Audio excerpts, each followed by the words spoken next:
क्या आपने कभी सोचा है कि वैकुंठ के स्वामी, सृष्टि के पालक भगवान विष्णु अपने ही धाम को छोड़कर एक असुर राजा के द्वारपाल क्यों बने? ये कहानी सिर्फ एक अवतार की नहीं, ये कहानी है एक वचन की, एक छल की और उस भक्ति की जिसने स्वयं भगवान को भी एक बंधन में बांध लिया था। ये कहानी उस रहस्य से शुरू होती है जब माता लक्ष्मी ने अपने ही पति को वैकुंठ में नहीं पाया। वैकुंठ, जहां आनंद की धारा बहती थी, आज वहां महीनों से एक सन्नाटा पसरा था। ब्रह्मांड के स्वामी अपने सिंहासन पर नहीं थे।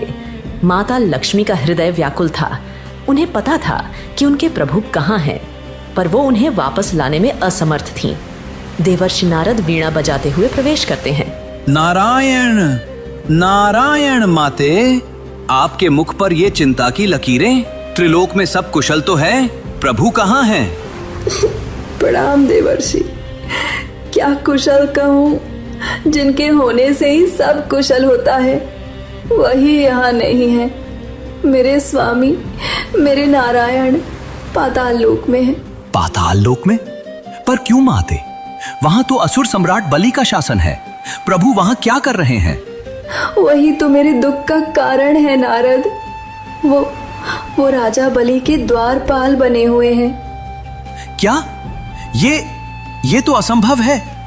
देवों के रक्षक एक असुर के प्रहरी? ये कैसे हुआ माते? इस अनहोनी के पीछे की कथा क्या है?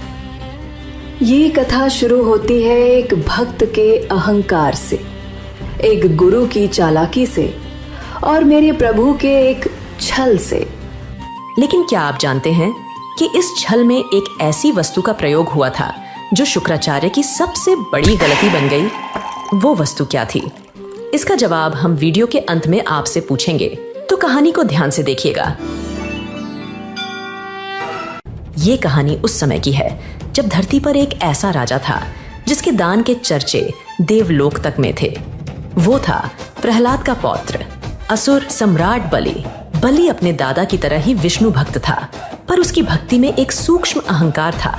गुरुदेव, मेरी तपस्या और मेरे दान ने मुझे इंद्र से भी महान बना दिया है। स्वर्ग पर मेरा अधिकार है। अब केवल एक अंतिम अश्वमेध यज्ञ शेष है। उसके पूर्ण होते ही मैं त्रिलोक का स्थायी स्वामी बन जाऊंगा। बलि, तुम्हारी शक्ति असीमित है, इसमें कोई संदेह नहीं। पर याद रखना, देवता छल करने में माहिर है और तुम्हारे दादा को स्वयं नारायण का वरदान प्राप्त था कि वो तुम्हारे वंश का विनाश नहीं करेंगे, लेकिन वो छल से तुम्हें रोक सकते हैं। मुझे किसी अनिष्ट की आशंका हो रही है। आप व्यर्थ चिंता करते हैं गुरुदेव। अगर स्वयं नारायण भी मेरे सामने याचक बनकर आ जाएं, तो मैं उन्हें भी खाली हाथ नहीं लौटाऊंगा। मेरा वचन ही मेरा धर्म है। यज्ञ की तैयारी शुरू कीजिए। बलि जब वो विशाल यज्ञ कर रहा था, उसी समय दरबार में एक छोटा सा ब्राह्मण आया, वामन, जो कि विष्णु का 5वां अवतार था। महाराज, एक अद्भुत ब्राह्मण कुमार आपसे भिक्षा लेने आए हैं। उनका तेज देखकर लगता है जैसे स्वयं सूर्य धरती पर उतर आए हों। मेरे यज्ञ के समय आया याचक, ये तो मेरा सौभाग्य है। उसे सम्मान के साथ अंदर लाओ। वामन रूपी विष्णु धीरे धीरे चलकर बलि के सिंहासन के पास आते हैं। उनकी शांत आंखों में ब्रह्मांड की गहराई है। उनके एक हाथ में छाता था और दूसरे में पीतल से बना एक छोटा चमकता हुआ कमंडल। हे ब्राह्मण कुमार, आपका इस यज्ञ में स्वागत है। मैं प्रहलाद का पौत्र दानवीर बलि आपका अभिनंदन करता हूं। मांगिए, आपको क्या चाहिए? सोना, चांदी, गांव, हाथी, घोड़े? आज आप जो मांगेंगे वो आपको मिलेगा। राजन, मैं एक साधारण ब्राह्मण हूँ। मुझे धन दौलत का कोई लोभ नहीं। मुझे तो बस अपनी साधना के लिए 3 पग भूमि चाहिए, जिसे मैं अपने इन छोटे पैरों से नाप सकूं।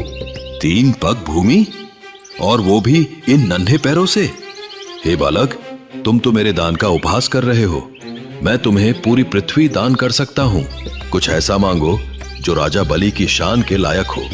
राजन, संतोष में ही सच्चा सुख है। अधिक की लालसा तो कभी समाप्त नहीं होती। मुझे केवल 3 पग भूमि ही चाहिए। अब अपने वचन से पीछे मत हटिए। बलि, रुक जाओ।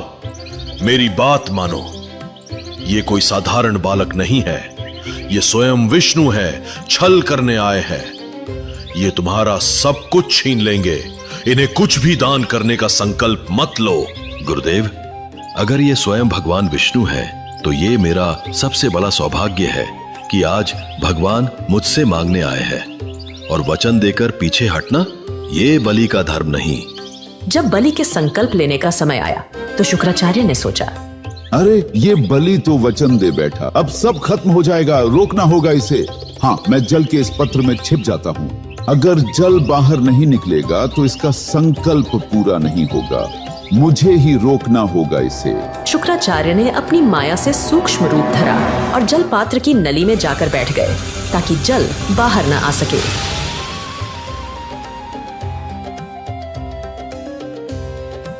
अरे, जल क्यों नहीं निकल रहा?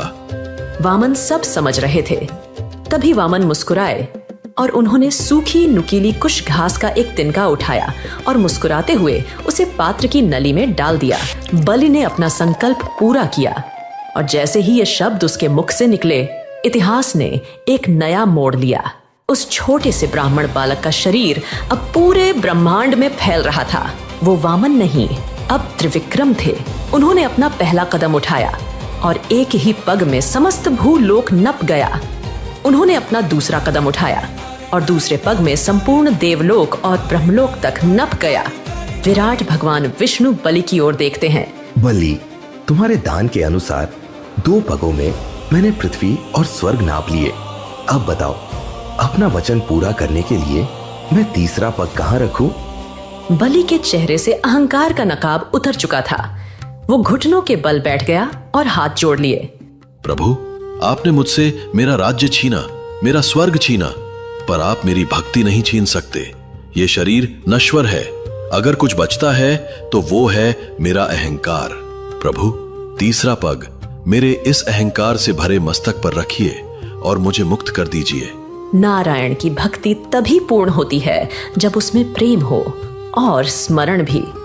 अगर इस कथा ने आपके मन में भक्ति की एक लौ जगा दी हो तो वीडियो को लाइक जरूर करें और कमेंट्स में केवल नारायण नारायण ही नहीं बल्कि एक छोटा सा संदेश भी छोड़ जाइए। शायद यह संदेश नारायण के चरणों तक पहुंच जाए। प्रभु, आपने मुझे सब कुछ दिया, लोक, यश और कृपा, लेकिन मैं अब आपके दर्शन कैसे करूंगा? मैं चाहता हूं कि मैं हर दिन आपके दर्शन कर सकूं। कृपया मुझे इस एक आशीर्वाद से वंचित ना करें। हे बलि, तुम्हारी यह विनती भी स्वीकार है। मैं स्वयं सुतल लोक में निवास करूंगा, तुम्हारे द्वारपाल के रूप में, जिससे तुम रोज मेरे दर्शन कर सको। और इस तरह एक भक्त के वचन ने स्वयं भगवान को भी बांध लिया। तो क्या मेरे स्वामी को वापस लाने का कोई मार्ग ही नहीं है देवर्षि? क्या वो हमेशा के लिए एक प्रहरी बने रहेंगे? मार्ग है माते, हर बंधन को काटने का एक सूत्र होता है, पर इसके लिए आपको उस राजा के पास जाना होगा जिसने आपके पति को बंदी बनाया है, पर एक देवी के रूप में नहीं बल्कि एक बहन के रूप में। माता लक्ष्मी की आंखों में एक नई आशा की किरण चमक उठती है। माता लक्ष्मी ने एक साधारण स्त्री का वेश धरा और निकल पड़ी अपने स्वामी को वापस लाने।